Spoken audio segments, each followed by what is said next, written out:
Belanda itu sudah penjajah, tapi sama buyut-buyut kita dipanggil Doro. Bisa kamu bayangkan kiai saat itu untuk mengingatkan masyarakat pentingnya melawan Belanda. Wong manggil Belanda saja Doro, tuan. Terus kemudian kita berfatwa melawan Doronya. Jadi benahi ilmunya saja itu sak penggawian kira-kira gitu. Jadi ngelola orang bodoh itu ya kangelan. Enggak dikelola itu bangsa kita, dikelola itu ya rodok goblok banget. Wong ngundang penjajah apa? Doro. Jadi itu PR besar. Tapi kiai itu punya seni untuk memberi penjelasan. Makanya di antara kelebihan ulama itu pasti warasatul anbiya itu di fatonah ada berkecerdasan. Cerdas itu seni mengelola pikiran manusia, itu namanya cerdas. Makanya saya berkali-kali kalau ngaji harusnya orang itu semuanya itu pengagum ilmu, jangan pengagum fakta, tapi pengagum ilmu. Ya saya berkali-kali menyontohkan kalau Anda suami yang miskin, nggak punya uang, terus pulang dimarahin istri karena nggak punya uang atau kerja tidak sukses, harusnya kamu bangga. Anda juga kan yang berteori kalau suami nggak becus itu pasti dimarahin. Nah ketika menjadi fakta harusnya Anda syukur bahwa ilmu Anda itu benar. Jadi pas istri marah, alhamdulillah ternyata teori saya ini benar itu.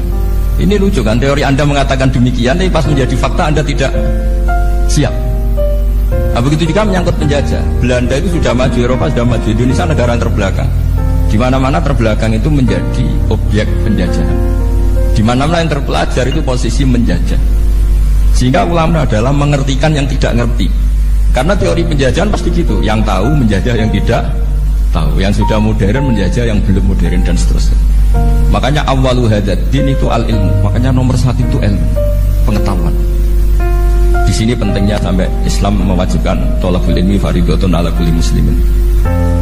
Karena tadi bisa kamu bayangkan 350 tahun dijajah Belanda, kita manggil mereka itu Doro atau tuan.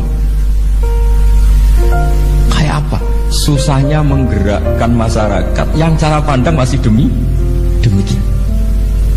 Lah kiai-kiai pada berontak dibikinkan masjid di alun-alun, diberi otoritas beragama sehingga dikira Belanda ini baik.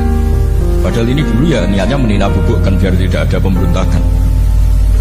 Walhasil singkat cerita, kiai-kiai yang sudah di Mekah termasuk Mbah Hasyim, beliau ketemu Muhammad Iqbal, ketemu beberapa ulama dunia, tahu bahayanya mustakmarin.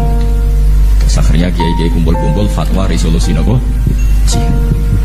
Jadi ini mukadimah sebagai pembenaran, sebagai setuju saya sama Kiai Ulil Albab bahwa nomor satu itu jihad. Tapi jihad tadi pemaknanya harus utuh. Kalau kondisi perang ya perang, kalau kondisi stabil ya jihad untuk memajukan apa? Indonesia. Itu saya ulang lagi dimulai dari ilmu. Sebelum saya ngaji Minhajul Thalibin saya cerita ilmu itu apa? Ilmu itu sederhana, sesuatu yang mudah. Karena ilmu itu fitratallahi allati fataran nasa. Misalnya begini, saya orang miskin, nggak punya apa-apa.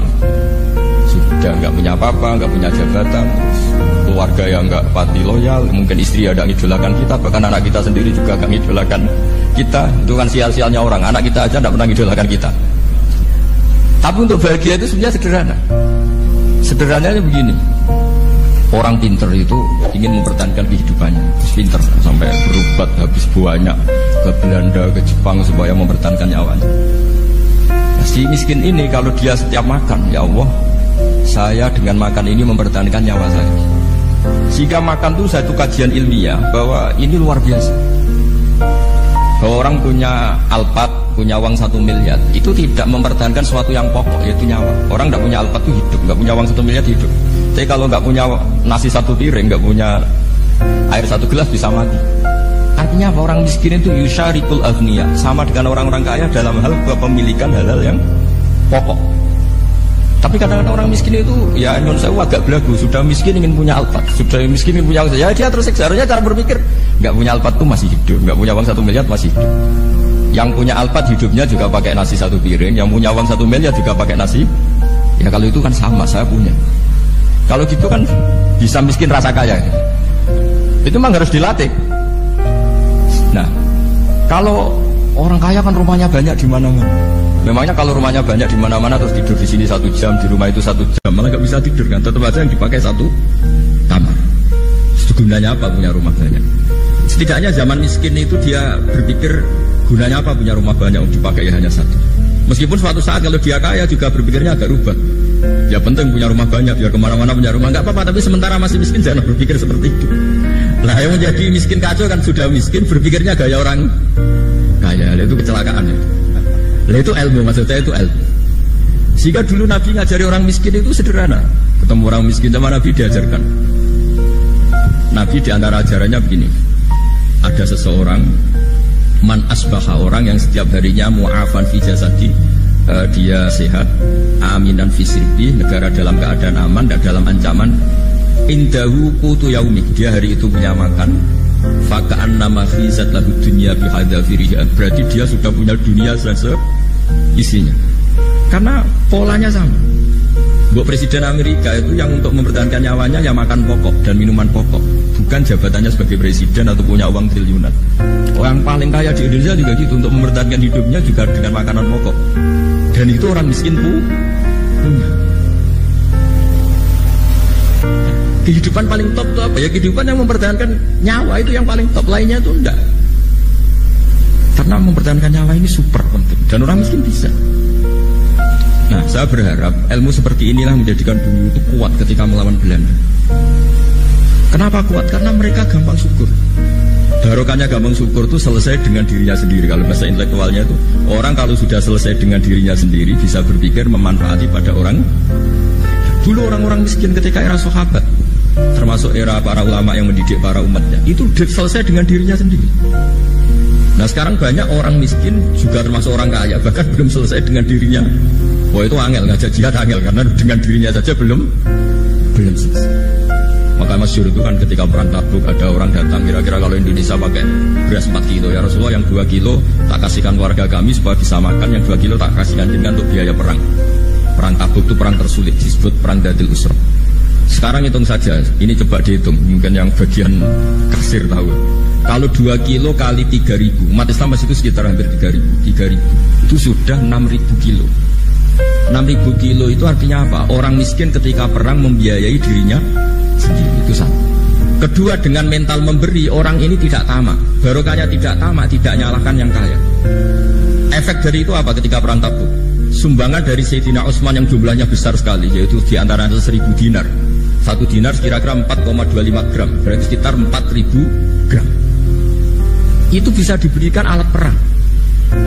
Sumbangan dari Abu Bakar juga bisa dipakai beli kuda untuk perang. Nah bayangkan kalau kebutuhan orang miskin ini untuk makan itu nggak mau urun. Wah usaha miskin nggak perlu urun, usaha miskin dipakai alasan terus. Maka jumlah 3.000 ini akan mengurangi anggaran untuk belanja peralatan perang, karena untuk konsumsi orang miskin. Udah gitu kadang mangane tanduk itu kan repot. Wes miskin mangane tanduk, nak antri mo kan ribet. Artinya apa? Perang ini tidak fokus karena ngurusi konsumsi untuk orang-orang miskin. Nah, dulu zaman Nabi orang miskin pun semuanya heroik. Mereka dibantu gak mau, inginnya bantu. Sampai dicibir sama orang munafik. Apa gunanya sedekah 2 kilo? Perang ini perang besar antar negara. Pas itu mau perang melawan Romawi. Sampai orang munafik bilang alladzina almizuna mutawwi'ina minal mu'minina fi sadaqati walladzina la yajiduna illa juhdahum faskharuna minhum. Orang-orang munafik digambarkan Allah orang-orang yang mencibir sedekah kecil. Untuk perang besar kok sedekahnya hanya 2 kilo. Tapi yang mahal bukan 2 kilonya. Kalau ada 1 juta orang miskin menyumbang negara 20.000, itu artinya apa? Kita punya rakyat yang inginnya hubungannya dengan negara memberi. Tapi coba kalau kita 2 juta rakyat yang inginnya dari negara mendapat, pegawainya demo ya. Nah ini ajarannya Nabi yang luar biasa. Dulu Nabi itu bisa mendidik orang miskin pun bermental memberi. Nah barokahnya bermental mandiri ini mereka selesai dengan dirinya sendiri. Coba kalau mereka tidak bawa makanan sendiri ketika perang, mungkin kuda yang untuk perang, mereka berpikir, kok ini saja disembelih supaya kita bisa makan. Ribet kan? Apain beli senjata yang mutakhir, makan saja nggak bisa. Tapi barokahnya mereka urun sendiri. Mereka selesai dengan dirinya sendiri. Ini hebatnya didikan Rasulullah Shallallahu Alaihi Wasallam.